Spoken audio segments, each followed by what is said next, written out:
idea behind this is to talk about what the big deal about breastfeeding is, and to talk about how we can use breastfeeding support to empower our communities.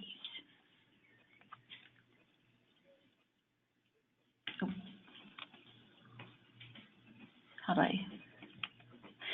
So I first just want to welcome all of you as the Vital Village Boston Breastfeeding Coalition volunteers and scholars. I continue to be amazed and inspired by you all, and I hope that starting with this webinar, we can continue an ongoing relationship to work with however you are hoping to help us with providing breastfeeding support in your communities. I want to just, before I go, well, maybe we'll just quickly go over the goals of the webinar, are to go over, based on a request by one of the scholars, just a brief review of the benefits of breastfeeding for babies, for moms, and for the community. Hopefully some of this will provide you with counseling ideas to inspire families to promote breastfeeding and support their breastfeeding mothers, and also to just help these families and mothers meet their breastfeeding goals. Also, my biggest hope is to inspire you all to start on the path to becoming international board certified lactation counselors. It's a long process, but I'm hoping that by inspiring some of you to follow this path, we'll have more people in our communities with the power and the ability to the power to provide the support in ways that not only will be the highest level of support, but in addition, I hope that we will be able to find ways for you to be reimbursed for your hard work. So also, I will be tying this up with resources to learn more, and also really hope to hear any ideas for future webinars. So before I talk about the benefits, I just want to tell you a little bit about myself. I am, again, Jenny Weaver. I've been an OBGYN nurse for 28 years and a lactation consultant for 19 years. And in that time that I had been an OBGYN nurse, it has just continued to amaze me of the profound impact of breastfeeding for individual families and for the babies, for the moms, and again for our communities. And as we go through some of the benefits, they continue to pop up, that we continue to learn more about the benefits, and it just becomes more and more important to me to be able to find ways to spread the ability for all of the many people in the community to provide support. So kind of the basis for some of the benefits is that breast milk is the optimal source of nutrition for human babies. It's very specific for how our babies grow and how our babies develop. And I have a picture of a cow because every mammalian milk is species specific. So cows get very big, very fast. So cow's milk is made with very large proteins, not a lot of fat, not a lot of carbohydrates, because their milk is meant to help their little calves grow quickly. Our babies, the biggest thing that's happening is their little brains are growing so rapidly. Whoops. I just want to give you a very picture of this bright little girl. She's still breastfeeding actually at 13 months. She just has the biggest smile in the universe. But I wanted to talk about, especially focus on how incredible breast milk is for brain development. So about 20-some years ago, when a lot of the research came out on breastfeeding, what the original things that were being researched was how the components of breast milk and how they perfectly met what the brain needs to grow and develop. The American Academy of Pediatrics combined this with the fact that babies' brains are growing so rapidly. Babies' brains are adding something like 23,000 neurons minute or an hour. I have it in my notes, but I can't see it. But it's incredible how rapidly they're growing in the first hour. I mean, first hours, the first days, the first year. So the American Academy of Pediatrics took the first year, which seems to be kind of the biggest, most profound growth, and that's how they came up with the recommendation that babies be breastfed, ideally mostly or all breast milk for the first year of life, adding solid food somewhere around 6 months of life. But just to be specific, the substance in breast milk that are so well proportioned are the proportion of glucose and protein. The baby's brain needs that glucose. It's actually incredibly important, and one of the things that newborn babies are watched carefully for. In addition, of interest is cholesterol. There's a lot of cholesterol in breast milk, and in fact, mom's cholesterol levels rise during pregnancy to help meet that need. And then there is protein for the body growth, but human milk proteins are very small, whereas cow's milk proteins are these big proteins, which may be part of why babies sometimes get a little more gassy and spitty from cow's milk-based formula.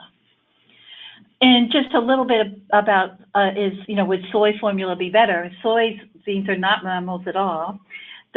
So soy milk really has to be processed quite a bit and changed to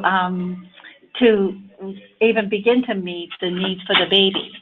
So soy milk is an even more inferior choice, although sometimes necessary for babies than cow's milk-based formula. So there is a lot of studies out there. There's still ongoing reevaluation and evaluation of these, but there's still a lot of thinking that babies may have better cognitive development if they are breastfed. The more famous or most famous is probably how much it protects babies from illness. The initial colostrum and that the baby gets in those early hours is built with actually very specific immune system properties that help the babies build their immune system. So not only is it protected from very specific viruses that may be in the environment, but the colostrum actually starts the baby in building their immune system. But even better is, not even better, but even more, that the breast milk provides benefits from viruses, bacterial infection, by actually picking up on viruses and bacteria that are in the environment. The mom starts to process antibodies and other immune factors that help the baby very specifically protect the baby from what's in the baby's environment. We have much good research that breast milk helps prevent sudden infant death syndrome. There's specific childhood cancers such as childhood leukemia, which is very definitively protected by breastfeeding. So there's even more. We could kind of go on, and actually I'll give a little list in a bit. But it does it specifically through these antibodies and other immune factors that are very specific for the mom, the baby, the time of life of the baby, and very directly gets feedback from the baby's mom's immune system to the baby. One of the more exciting things, I think, is that they've learned that when babies nurse, that components from the baby's saliva and mouth actually enter into the milk ducts, and that may be part of what helps the breast milk become more specific for that mom and baby too. So it helps the mom's body figure out what specifically to provide. So this is one of the questions that sometimes moms will ask, well, can I just pump and bottle feed, which is certainly a valuable thing to do if that's the only thing she can do, but there are definite advantages to putting the baby to breast.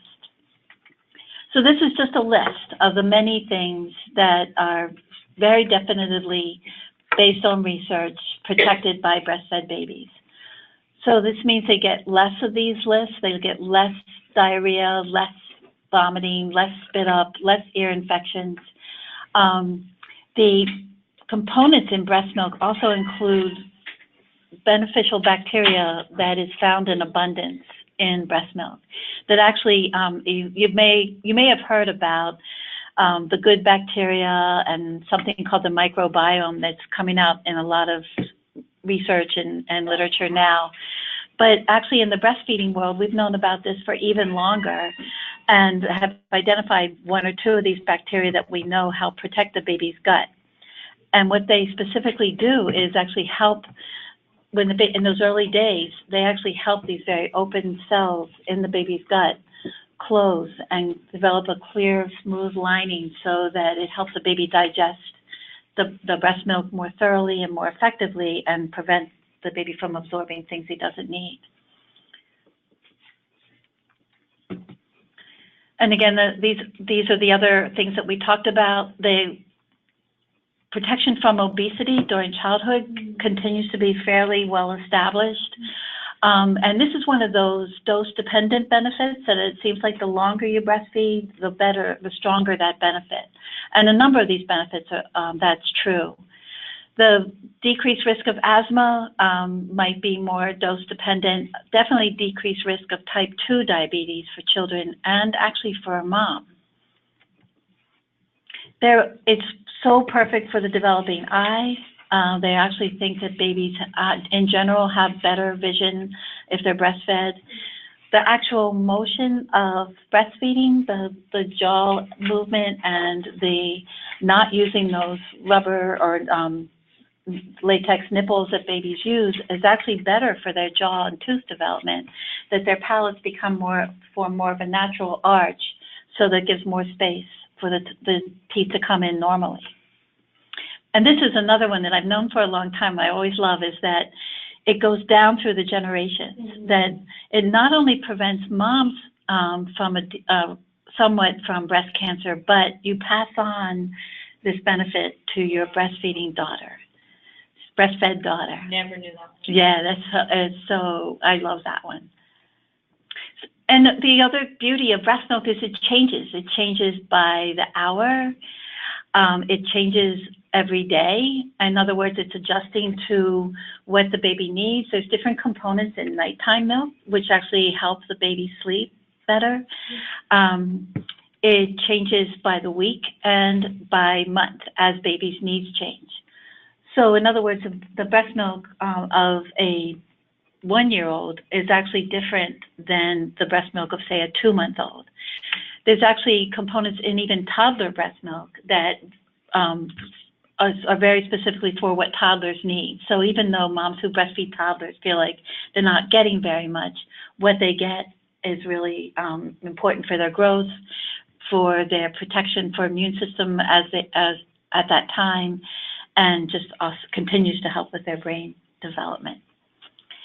I want to clarify, though, that if you've pumped milk and you've kept it for a few months, it's absolutely fine to give your baby.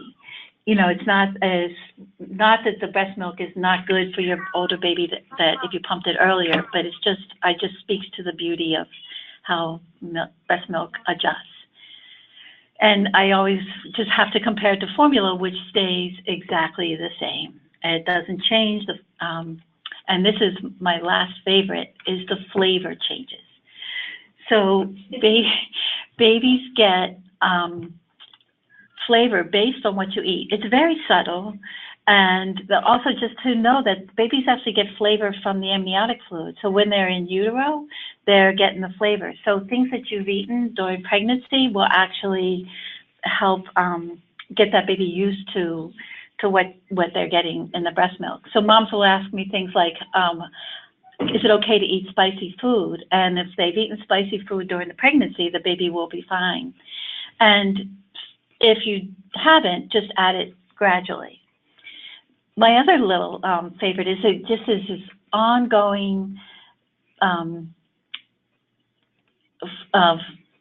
information that you'll get from your family that you shouldn't eat various foods, broccoli, cabbage.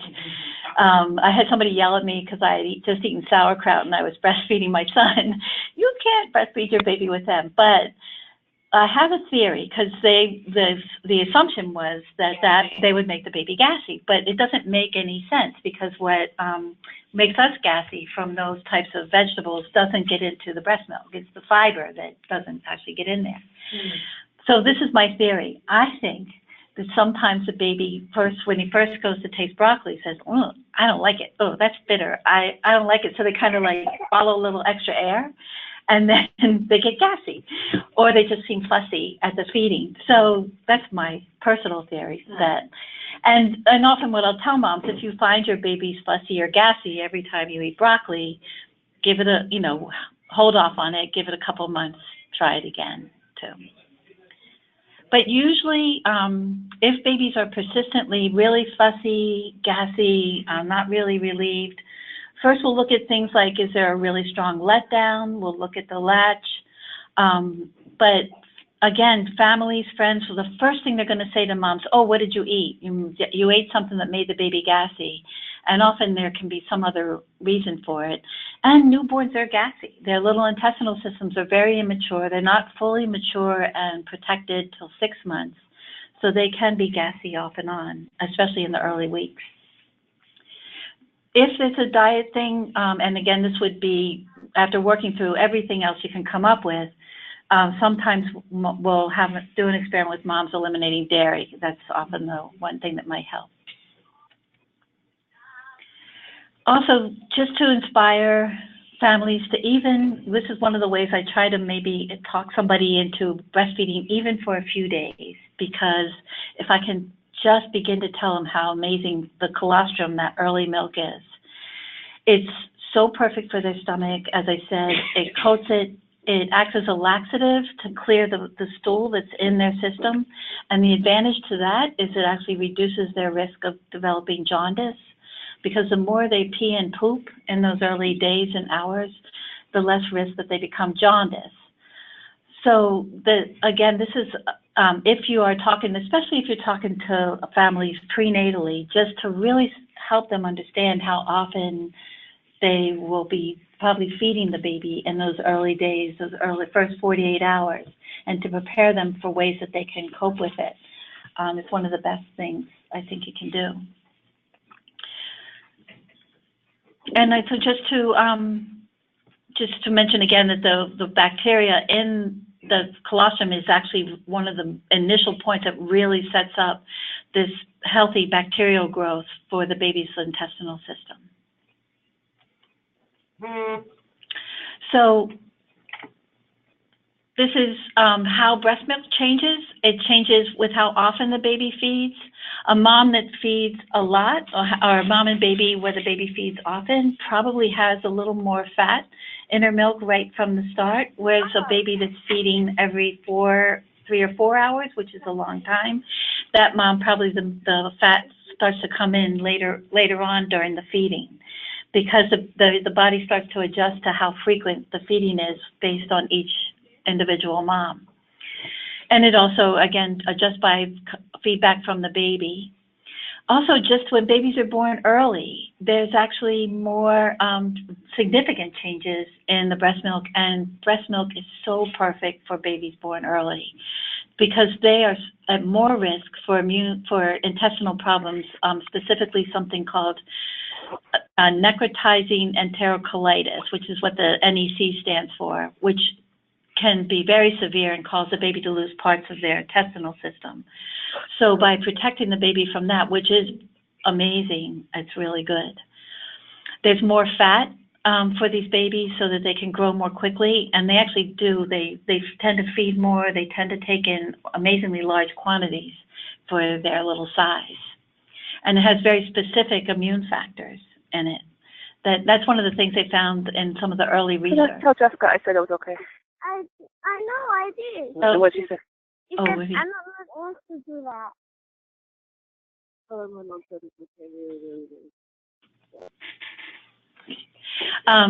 Breast milk at 6 months. Oh, we talked about it's different than at 1 week.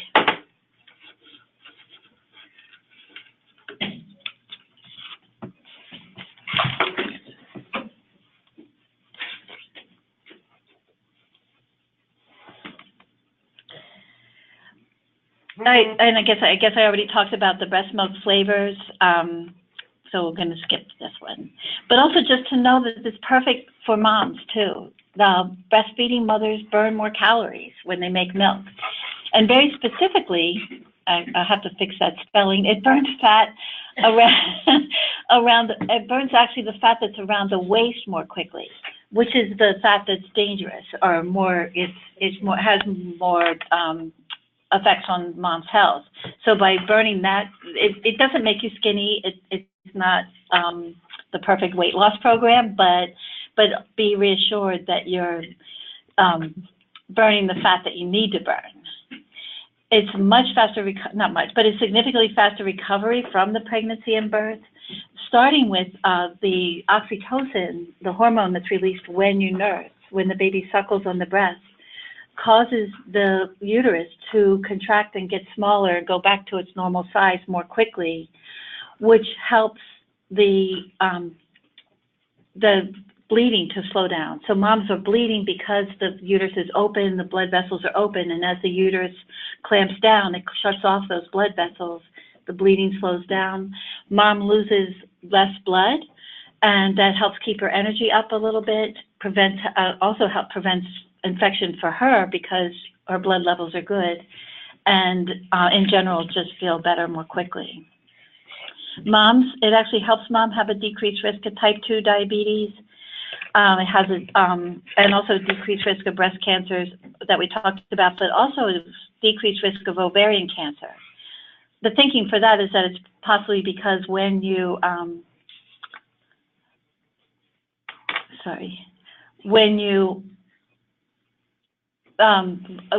breastfeed, another little side benefit is that hopefully for a while it stops you from getting your period.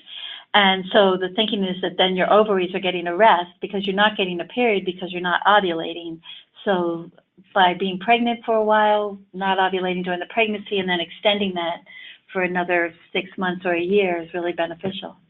I wonder too if it isn't because of the sort of early contracting, you're closing up earlier, and so it's harder for foreign bodies to get in. Yeah, Melody just said, I don't know if everybody can hear, she was wondering if just by the fact that the uterus closes up more quickly, that helps prevent infection. And yes, definitely, because going back to its normal size is going to help keep bacteria from invading into the bloodstream too.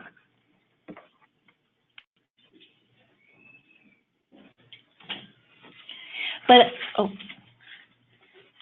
I want to stress how powerful I think this is for our community.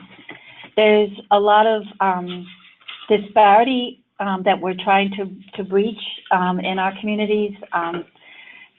In particular, it seems that African American and Hispanic families don't breastfeed as often as white families.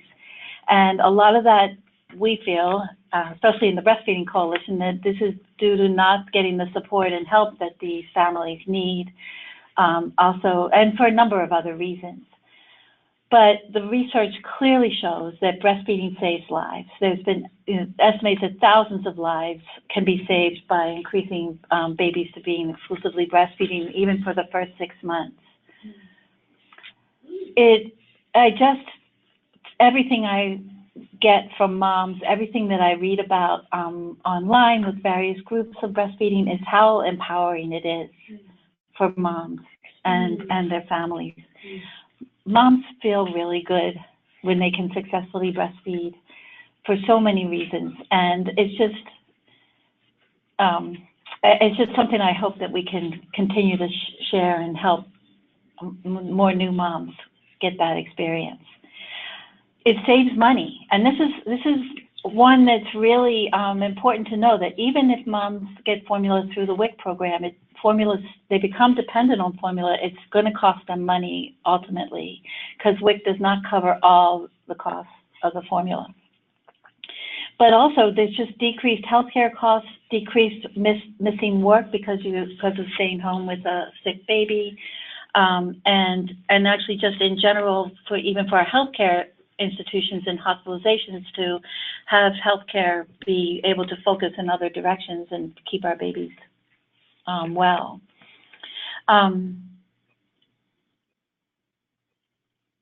What I just want to speak to here, though, is that breastfeeding is not cost-free. I want to put value on how much of mom's time it takes.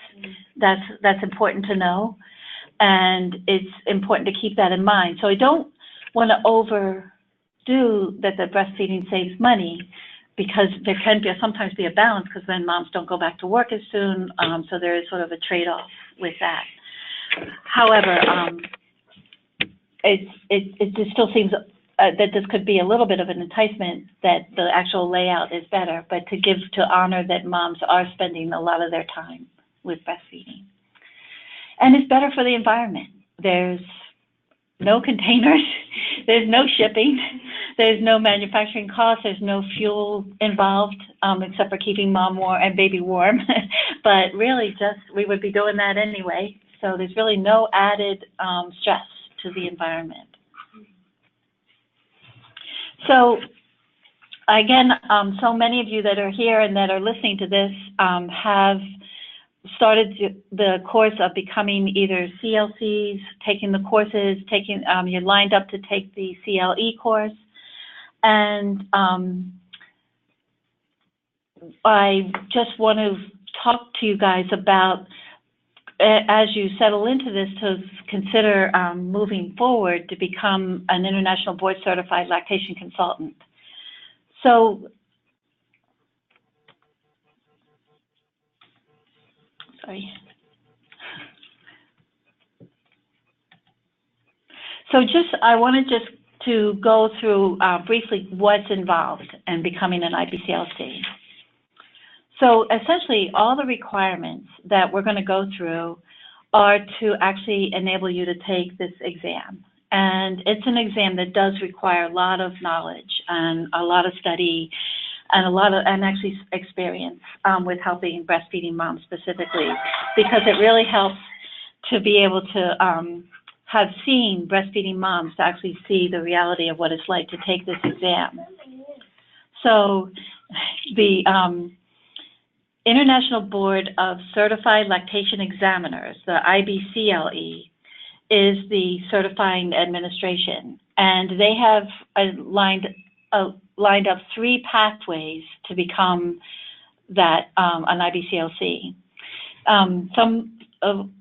Melody has, when I mentioned this to Melody, she thought that only nurses could be IBCLCs, and in fact, there is one of the pathways is more specifically geared towards healthcare providers, people who've already gone through that program, but there are other pathways for people who are not already healthcare providers.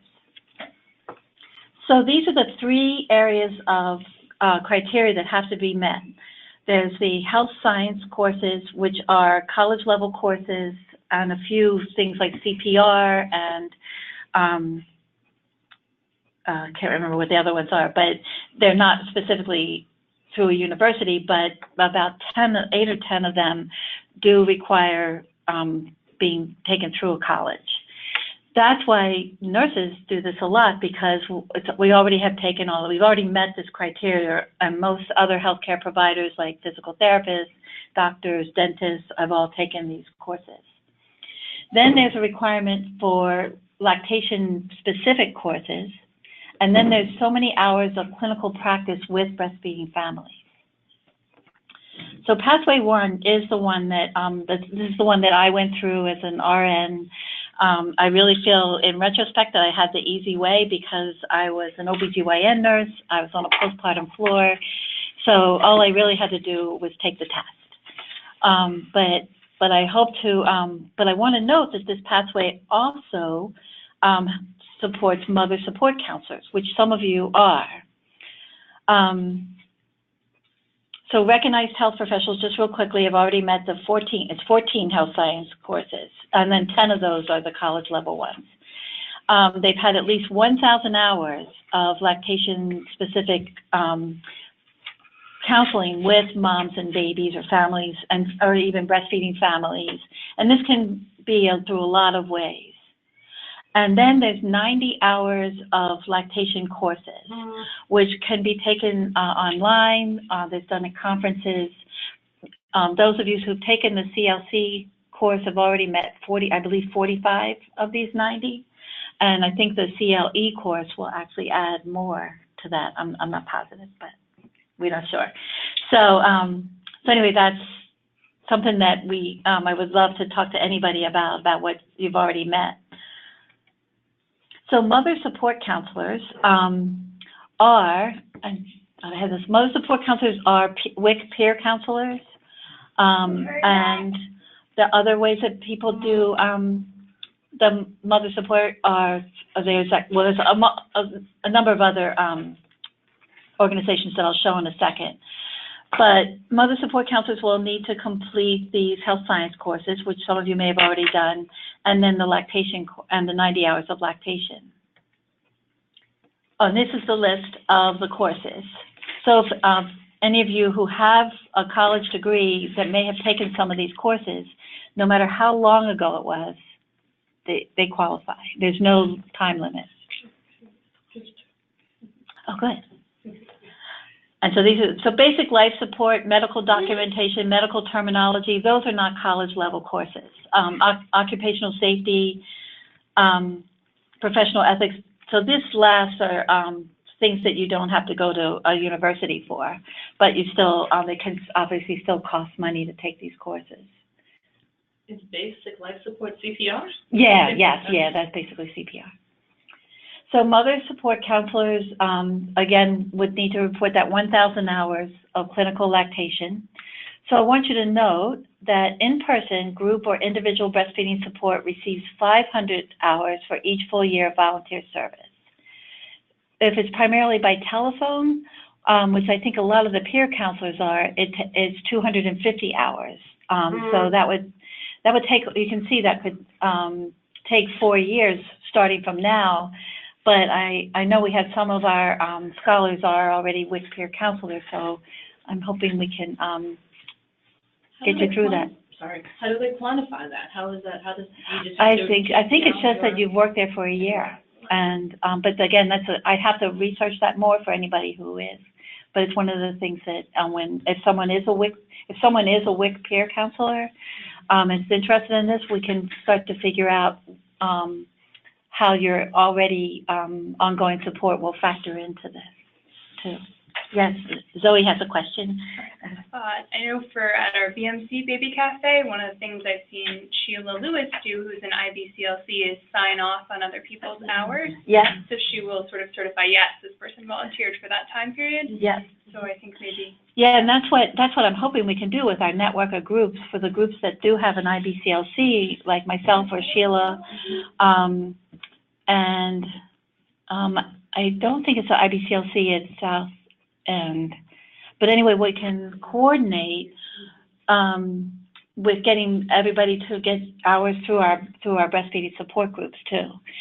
And I think well, actually, let me go on and I'll talk about that some more. So these are the recognized mother support organizations. So WIC, as you can see, Baby Cafe USA. Baby Cafe has what's called a BCBC, which is a Baby Cafe Breastfeeding Counselor. So that's one way we might be able to do it. Chocolate Milk Cafe is a wonderful organization in Kansas City, and it's their goal is actually to provide specifically support for African American moms, provide them a safe space to meet with other moms and get specific breastfeeding support. The Nursing Mothers Council, the Boston area childbirth education, they are also certified. I also just want to point out Breastfeeding USA might be another adjunct that we can help everybody get some time, because you can become a breastfeeding volunteer online through Breastfeeding USA. So that would be another way we might be able to work with some of our scholars. So the mother support counselor must provide, these organizations must provide a structured lactation training program, which I hope through our coalition we can provide. We have to develop a code of ethics and again provide this structured supervision with an IBCLC and find ways to support you in getting the continuing education programs. So the second pathway is, again, completion of these health science courses, but there are several university programs where you can actually do all of this. You can take the health science courses, you get the lactation education, and they help you to get that clinical practice in lactation support and care. These are the organizations that provide that. The one that I know a number of people have used two is Union Institute and University and the University of California, San Diego.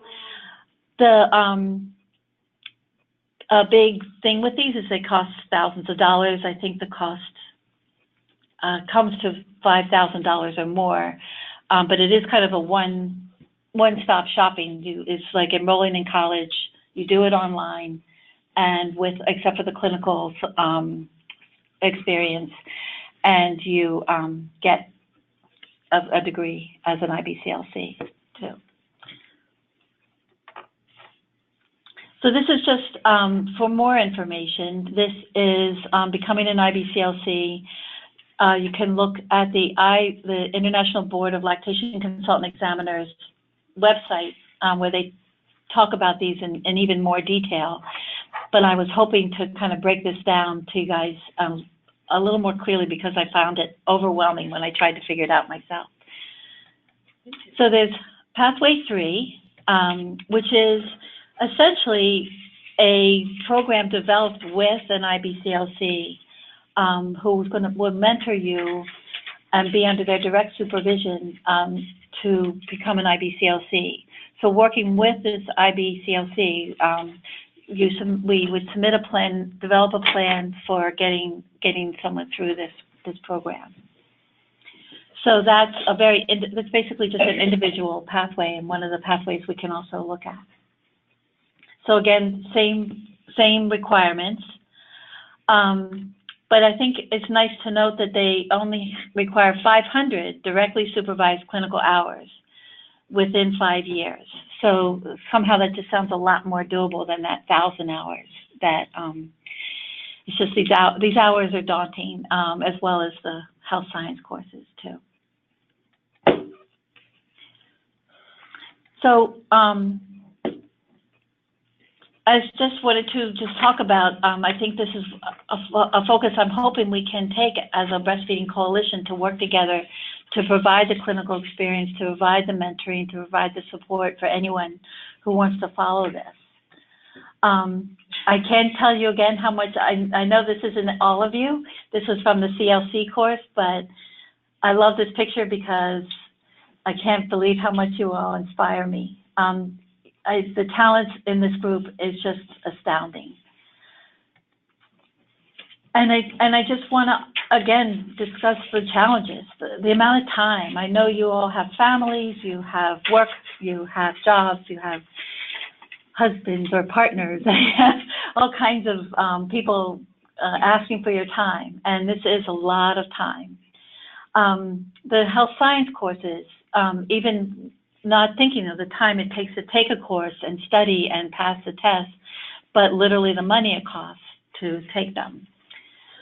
Cultural and language challenges that I think we have bumped up against even with the CLC course, and just finding ways to provide you all with mentoring opportunities. The hospital mentorship is really difficult. It's very difficult to get non-RN, the healthcare provider mentors, people into a hospital to see patients. I can tell you that this all sort of started a little bit when Bertil Silvestri and I were hired to open up the Baby Cafe at Common Square by Boston Medical Center. That grant came from a lactation consultant who was not an RN, who was allowed to get her clinical experience on the floor. And she was the last one. So, now, granted, she did a wonderful thing by donating this money. She got this going, and then we were connected with Vital Village, and then it just exploded from there. But we are very grateful for that. But I wish we could find a way to talk the hospital into taking it, but I don't know. I work at Mount Auburn Hospital, and they're really resistant to even mentoring another RN, much less non. And so funding, I think, is really important to find a way to do this. So I want to mention other mentoring programs that are out there. WIC has had a mentoring program. The Black Mothers Breastfeeding Association and Mother Nurture Lactation College in Detroit has actually set up this where you can get the college level courses as well as get the in-hospital breastfeeding experience. I think I need to go to Detroit to find out how they do it. All I can find out online, it looks like it's still even hard for them because it only looks like about 2 or 3 people have actually gone through the course, and it was funded by the Kellogg Foundation in 2014. So clearly there's still a work in progress about this. And the Chocolate Milk Cafe, if you go to, I believe these are hyperlinks. Let me just show you this. Hope I can get back. So the Chocolate Milk Cafe, there's pausing screen sharing. Oh, shoot. You can fix this. Maybe I don't want to do that. Never mind. Oh, yeah, here it is. I don't know if you guys can see this, but just this is what it looks like. If you Google Zazie Village, let's not do that anymore. Thank you. Sure? Okay. Yeah. Oops. Sorry.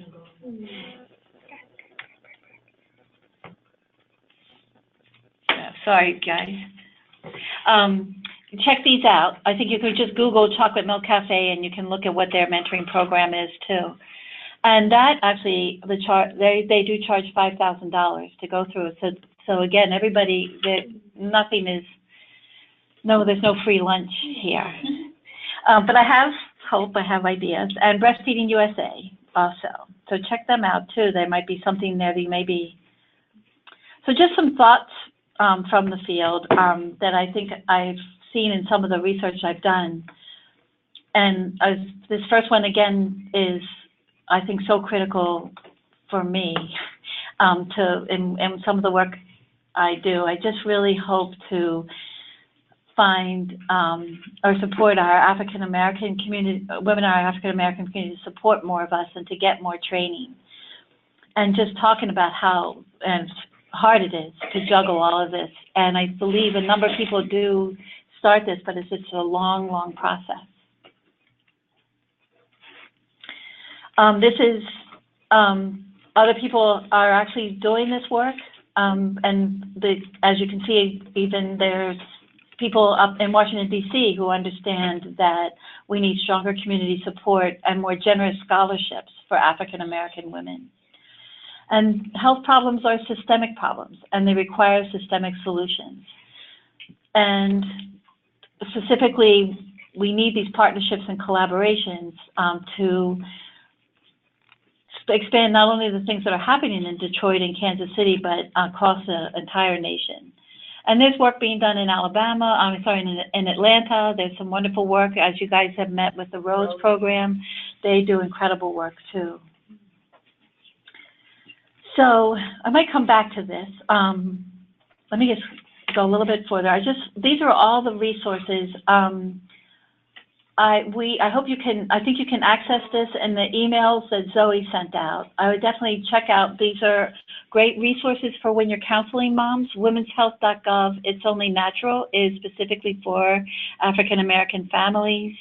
Breastfeeding USA provides a lot of great breastfeeding question answers, support. On Facebook, you might want to join the, I think it's the National Association of Professional and Peer Lactation Supporters of Color.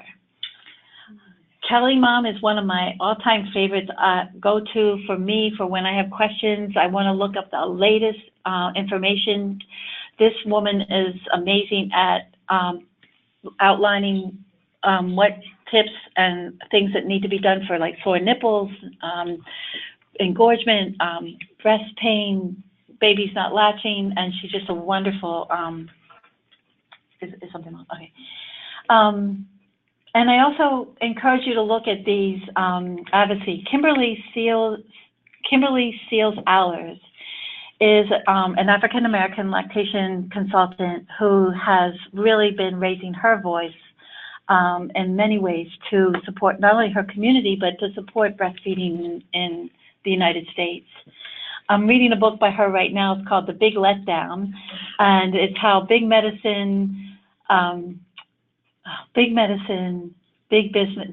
business, medicine, and feminism has undermined breastfeeding. And it's really, I think it's inspiring in general. It makes you upset and angry a little bit, but it's really an amazing book. And 1000days.org is her, she set that up to start to make these changes. So I definitely check that out too for more advocacy ideas. He's my partner Bertilde with one of our moms at the Common Baby Cafe, and I feel like Bertilde is a great example, and all of you are our future, and I just hope I can find ways to support you guys. So I want to, I see there's questions. Give me one more minute. I just want to go back to this last thing.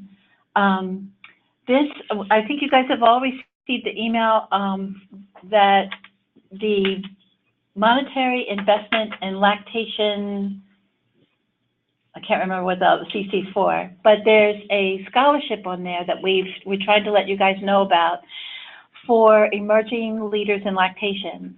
And I do think a number of you definitely may fit the qualifications to apply for this scholarship. And it sounds, you can get up to $5,000 to do, and that's what I've been talking about so much, that we need this funding. We need to provide you with financial support as well as the mentorship.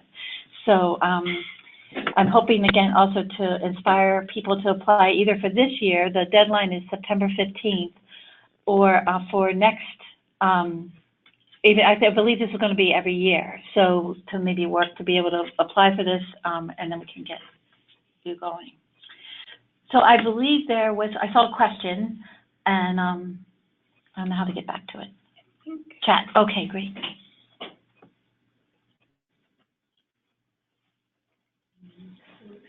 So Stephanie, so I'm sorry, I don't know what a CPM. Certified Professional Midwife. Oh, you're a certified professional midwife student, and so Stephanie's saying that she is a midwife. Her preceptor is a midwife, and you do breastfeeding support with moms. Would I need to have an IBCLC to sign off on the hours spent counseling? I think so, but it might be a way that we could work that out, because certainly if you're doing that support, that should qualify. So that might be, we might want to try Pathway 3 to see if we can work with your mentor and figure out a way that we can get you the credit for those hours. And also your CLC already, you have the 14 courses. Yes, so she said looks like Pathway 3 would be appropriate for you.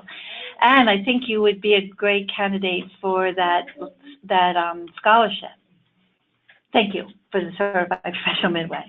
So yes, so Stephanie, we should talk. Again, I'm Jenny Weaver, and I believe you should have my email. It's, but we'll make sure to send out my email, my contact information to everybody that would like it. If you want to open it up to questions, we could unmute people. Okay, we're going to try to unmute everybody so we can hopefully talk. Hold on one second. Attendees. Oh, Stephanie. Yeah, Stephanie Johnson. Stephanie, hi. Attendees. Okay.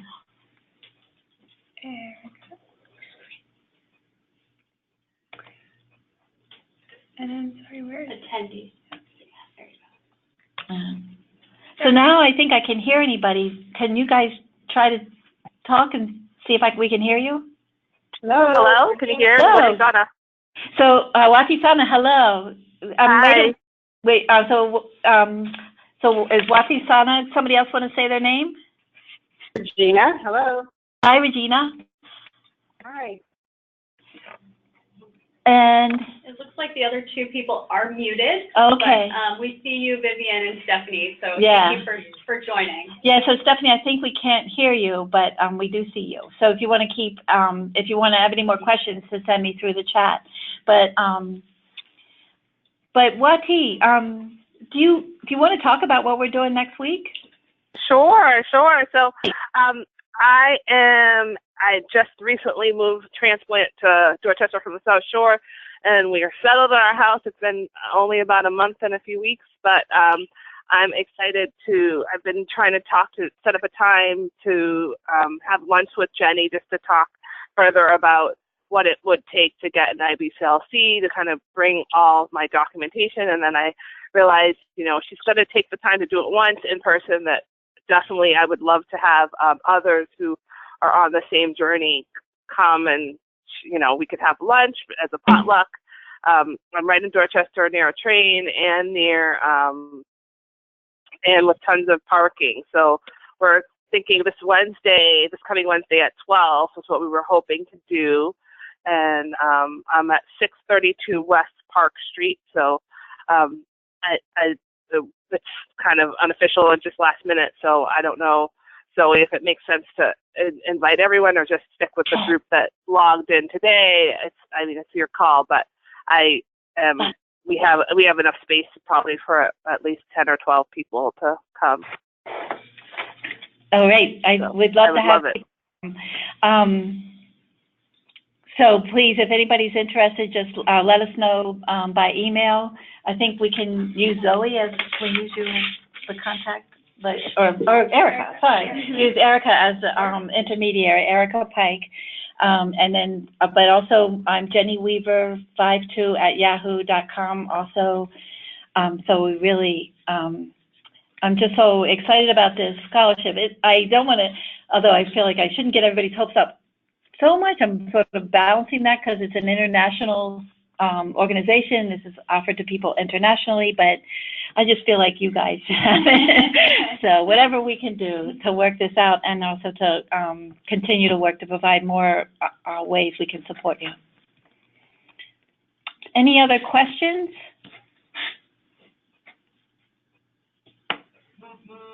Oh, I had posted a question about whether Lactation League. I know you mentioned several, but I may have just had to step off because of my kids. So are they one of the organizations that provides hours? Okay. Yeah, that's another way. So if there's a Lactation League group in your area, you can approach them. And that, again, might be a way to do that Pathway 3 and just find all the different organizations that you can get the clinical hours, because it's going to be based on your time available and what's out there when you're available. Right. Okay. And is there, I guess what I'm wondering is, do we have a cohort of any IBCLCs in the area who took it recently, who could either, give tips or talk about affordable ways they did it? Because I would imagine there's so many little pieces to it that having, in addition to our breastfeeding scholars group, to have an active group of people who are just looking to take it and posting progress and posting deals and things coming up. Yeah, that's a great idea. I don't know if it needs to be separate, but it may seem like sometimes I feel like it's so specific that maybe the rest of the group is like, wait, that's not what we're all doing. So. Yeah. The nice thing about the IBCLC that wasn't true that I found at the CLC test is there's a lot of resources, a lot of self-testing options that you can get, and I have some of those. I also have to take the test next year, so I'll be studying for it. And but that's a great idea to see if we can find anyone who I don't know offhand of. Actually, I do. I do know a couple people to see if they could maybe meet. Or even tell me, or somehow find a way to pick their brains too. So that's a great idea.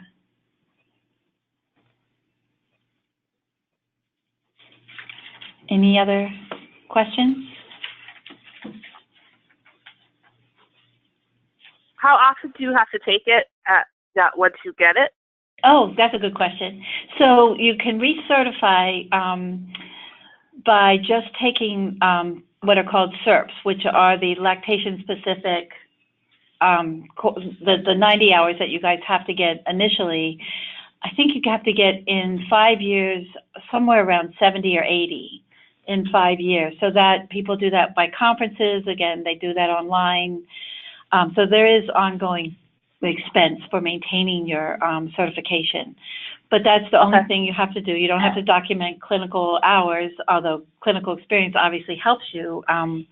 But then every 10 years, you have to recertify by exam. So that's why I'm up for my 10-year time that I have to by exam. Okay. And the exam is the same for everyone. And it's hard.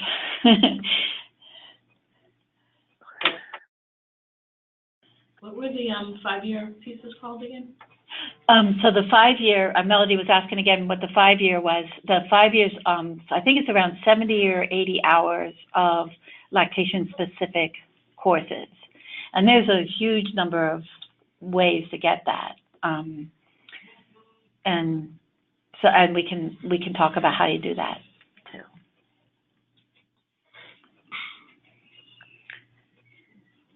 Okay. A little bit about the requirements for this first level of certification, or? So, well, that's what, That's all. yeah, that's pretty much everything what that was. So, so there's varying levels of lactation counselor certifications. And the ones that you all know about is at least the CLC, Certified Lactation Counselor. Yes. There's the peer counselors, which are WIC peer counselors.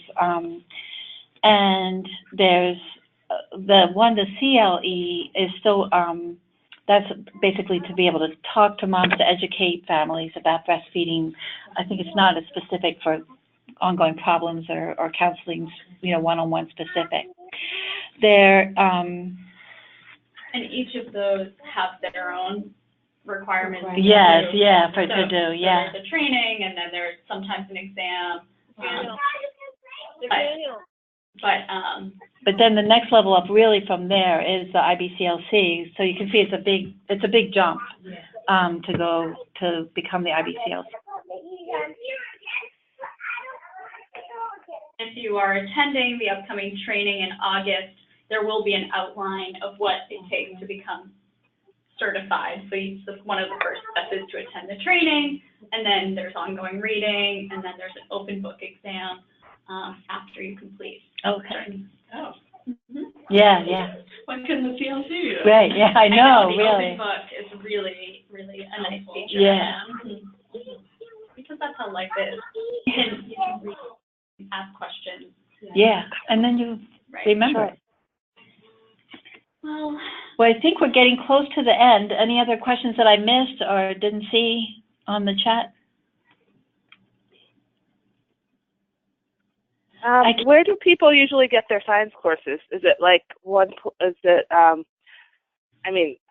could obviously just go to UMass Boston or Bunker Hill or someplace, but is it? Yeah, Bunker Hill's a pretty good one. And I actually, again, if people are doing this, I have a contact there who had talked about finding ways to get some reduced or scholarships for courses, and I think would like to contact her again and see if there's something that we can work out for getting reduced costs for them. So Bunker Hill is good. UMass Boston has a nursing program, so I know they have these courses, and I know I'm pretty sure they have online, but I don't know how it works with just getting not actually following a degree program, but doing the specific. So in the area, those are the two that I know of offhand, too.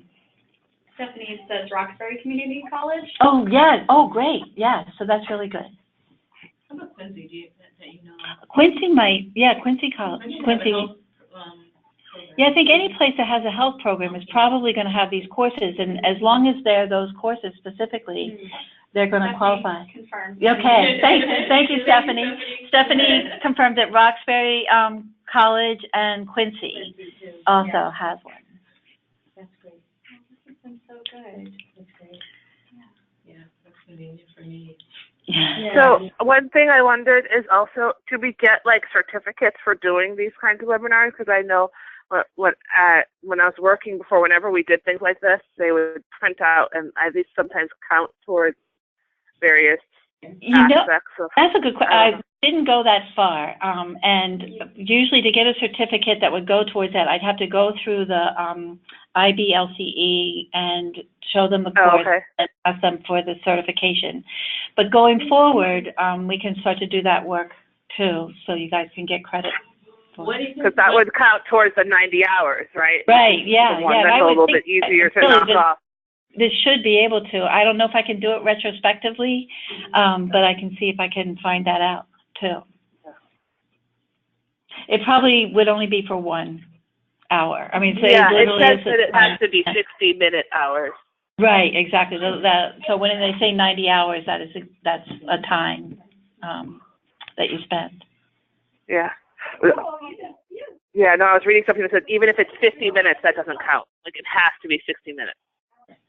Right. Like, you can't even use that towards, like, it has to be a full hour. Right. It's just amazing. And we've definitely gone a full hour. So.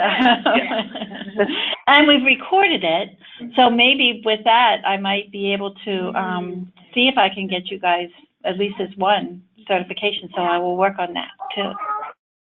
Thank you. We're very new to this. I did this about a month ago, Zoe, and I tried it, and it really flopped. So I'm just thrilled that you guys hung out with us this time, and I think this worked. And any feedback, though, that if you want to email us, please call me. My phone number is 781-915-4237. I'll say that again. It's 781-915-4237. And text me, call me. I'd love to talk. Well, thank you so much, Jenny.